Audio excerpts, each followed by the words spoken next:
पूरी ओआईसी को मिला करके देखेंगे, मैं बता रहा हूं करीब 54.5 लाख फौज बनती है। 54.5 लाख फौज बनती है।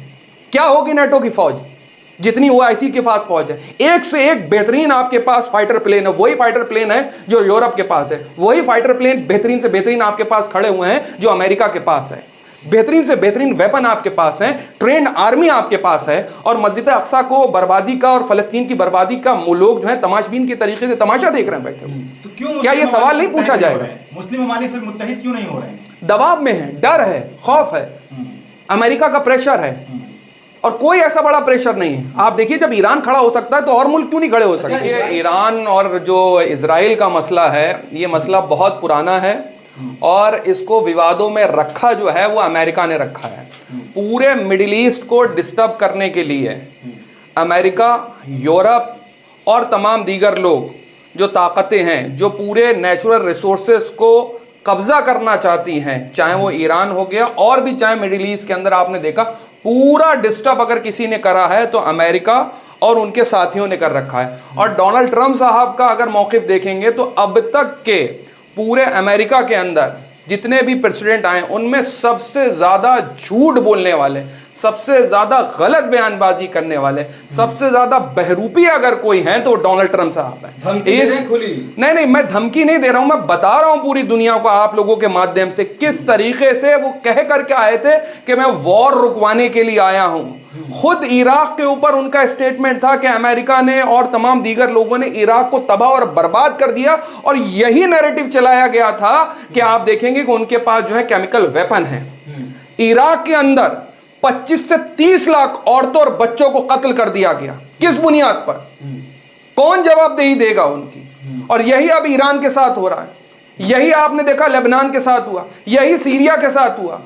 जो बच्चों को मार रहे हैं, जो औरतों को मार रहे हैं, जो हॉस्पिटल्स पे स्कूल पे बम गिरा रहे हैं, आप किस श्रेणी में रखेंगे इनको?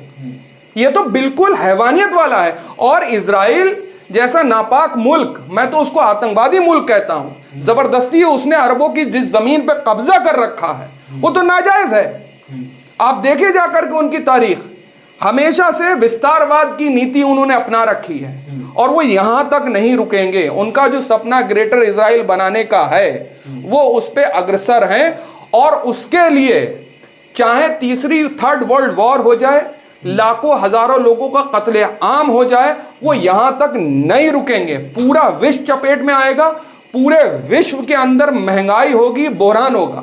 और आपको बता दूं पूरे यूरोप के अंदर प्रदर्शन हो रहे हैं। वो इसलिए प्रदर्शन हो रहे हैं, अगर आप पूरे यूरोप को देखेंगे, इसलिए प्रदर्शन होने, पहले जंग अजीम को यूरोप के लोगों ने देखा है। दूसरी जंग अजीम के अंदर जितना बड़ा बहरान आया था, जितनी बड़ी भुखमरी आई थी, जितनी महंगाई आई थी, यूरोप के लोगों ने इस चीज को देखा है और वो तीसरी जंग अफोर्ड नहीं कर सकते हैं, इसलिए विरोध हो रहा है इन लोग का।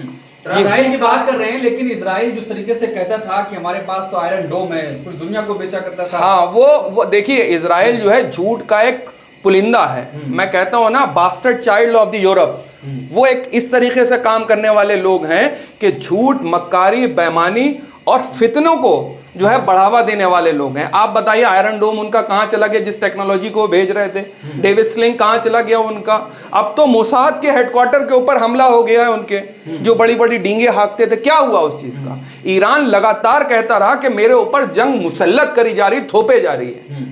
आप जंग थोपे जा रहे हैं, कह रहे हैं न्यूक्लियर वेपन है, न्यूक्लियर वेपन। वो खुद कह रहा है आकर के कि न्यूक्लियर वेपन मेरे पास नहीं है, मेरी कोई मंशा नहीं है। तब फिर क्यों इजराइल हमला कर रहा है? खतरा बना हुआ था ईरान भाई। नहीं, इजराइल का सिर्फ निकाती एक एजेंडा है कि उनको ग्रेटर इजराइल बनाना है। आप अगर देखेंगे उनकी हिस्ट्री के बारे में, तारीख के बारे में जाके पढ़ेंगे, इजराइल का जो फ्लैग है अगर आप उसको देखेंगे, उसमें 2 नीली पट्टियां हैं और बीच में जो है स्टार ऑफ द डेविड है। वो पहली नीली पट्टी ये कहती है कि दरियाए नील तक जो है हमारी लैंड है। 3,500 साल पहले हम यहाँ रहते थे, 2,500 साल पहले। और जो नीचे जाती है वो फोरात तक जाती है। वो उन जोग्राफिकली पॉइंट ऑफ व्यू से वो ये सोचते हैं कि हमारा जो है ग्रेटर इजराइल जो है दरियाए नील से लेकर दरियाए फोरात तक रहेगा। और आज तक इसीलिए इजराइल ने अपना कोई कॉन्स्टिट्यूशन बनाया ही नहीं है। पूछे जाकर यूएन के अंदर क्या इजराइल का कोई कॉन्स्टिट्यूशन है? पूछे जाकर के यूरोप के अंदर कितने देशों के पास कॉन्स्टिट्यूशन है आज की डेट में? वो तो अपने देश के अंदर कॉन्स्टिट्यूशन भी नहीं रखते। जैसे चाहते हैं, जहां चाहते हैं, जिस तरीके से चाहते हैं हमला करते हैं और किनको मारते हैं? औरतों को, बच्चों को, बुजुर्गों को मारते हैं। ये कौन सी जंग है? मुझे बना हुआ दुनिया के ईरान खतरा नहीं, इजराइल पूरे देश के लिए, पूरे विश्व के लिए खतरा बना हुआ है। मैं आपको बताऊं, दो नज़ीरे आपके सामने देता हूं। पहली नज़ीर ये है कि इराक को तबाह करने वाले लोग और उसके बाद मिडिल ईस्ट को तबाह करने वाले लोग कौन लोग हैं? आप देखिए, ये लोग खास तौर पे अगर जायनिस्ट लोगों की बात करूं, इनका तो अपना मुल्क भी नहीं था। हिटलर ने मार मार के इनको दुम्बा बना दिया था, निकाला गया था, इनको जगह दी गई जा करके, फलस्तीनी लोगों ने दिया, इनको रखने को यूरोप तैयार नहीं था। इनके ऊपर जिल्लत और गैरतगरी किसने करी? इन्हीं यूरोप के लोगों ने करी। इनको भेजा गया डायरेक्ट कि जाओ, अरबों की जिस जमीन के अंदर तुम जा रहे हो वहां जाके कब्जा कर लो। बाकायदा कब्जे के लिए पैसे दिए गए, हथियार दिए गए, सपोर्ट किया, राज तक कर रहा है। उनका निकाती एजेंडा है, वो अपने धर्म के प्रति कट्टर हैं और उनके बीच में कोई आता है तो वो उसको कत्ल कर देते हैं या उसकी इकोनॉमी को बर्बाद कर देते हैं या जा करके जो है कहीं रिजीम चेंज कर देते हैं। उनका निकाती एजेंडा। ट्रंप ने इजराइल के समर्थन में बोला है कि खुमैनी की मौत के साथ जंग कर। अच्छा, पहले तो उन्होंने ये कहा, ट्रंप साहब तो झूठे हैं। उन्होंने तो भारत के लिए भी बहुत कुछ कहा था। भारत सरकार नहीं, पता नहीं क्यों नहीं जवाब दे रही है। ऐसे लोगों को जवाब देना चाहिए कि भाई आप झूठ बोल रहे हैं। आप पहले जब आए आपने क्या कहा कि मेरा इस वॉर के अंदर कोई लेना देना नहीं है, इजराइल ने अपने आप हमला कर दिया, और पीछे से जा करके अब आपने जो है स्टेटमेंट दे दिया करके कि सरेंडर करें आ करके। अरे कोई अपनी मुल्क की बका के लिए लड़ेगा ना। और उसके वजह से जो पूरे हमारे सेंट्रल एशिया के अंदर जो महंगाई आएगी, जो तेल की कीमतों के अंदर इजाफा होगा, जो बड़े बड़े देशों के अंदर जिनकी इकोनॉमी अभी स्टेबल नहीं है, वहाँ जो महंगाई और जो गरीबी का, गुर्बत का, जो खान पान की चीज़ों का बहरान आएगा, उसकी जिम्मेदारी कौन तय करेगा? आधे से ज़्यादा तो लोग भूख से मर जाएंगे भाई अगर तीसरी वर्ल्ड वॉर हुई। और तीसरी वर्ल्ड वॉर को आप जो है बढ़ावा दे रहे हैं, आप रुक ही नहीं रहे कहीं जा करके। आप जबरदस्ती जो है ईरान के ऊपर चढ़ने की कोशिश कर रहे हैं और ईरान तक मामला नहीं रुकेगा, पूरा मिडिल ईस्ट चपेट में आएगा। लोगों को खड़ा होने की जरूरत है। और जो लोग तमाशबीन करके तमाशा देख रहे हैं, मैं कहता हूं ये उन्हीं गिद्धों के तरीके से हैं जो मरी हुई लाशों को नोच करके खाते हैं। जो जुल्म के खिलाफ आवाज उठाता, याद रखिए तारीख उन्हीं लोगों को याद रखती है। जो लोग ताकत और कुव्वत के बुनियाद पर ये सोचते हैं कि हम कमजोरों को दबा लेंगे, ऐसा नहीं होता। तारीखें भरी पड़ी हैं, उनको पढ़ना चाहिए, तारीख से सीखना चाहिए। अगर वो नहीं सीख रहे हैं तो आप देख लीजिए, पहले जंग अजीम की जिम्मेदारी किसकी थी? किसने चालू करवाई? कौन सी मुस्लिम कंट्री थी?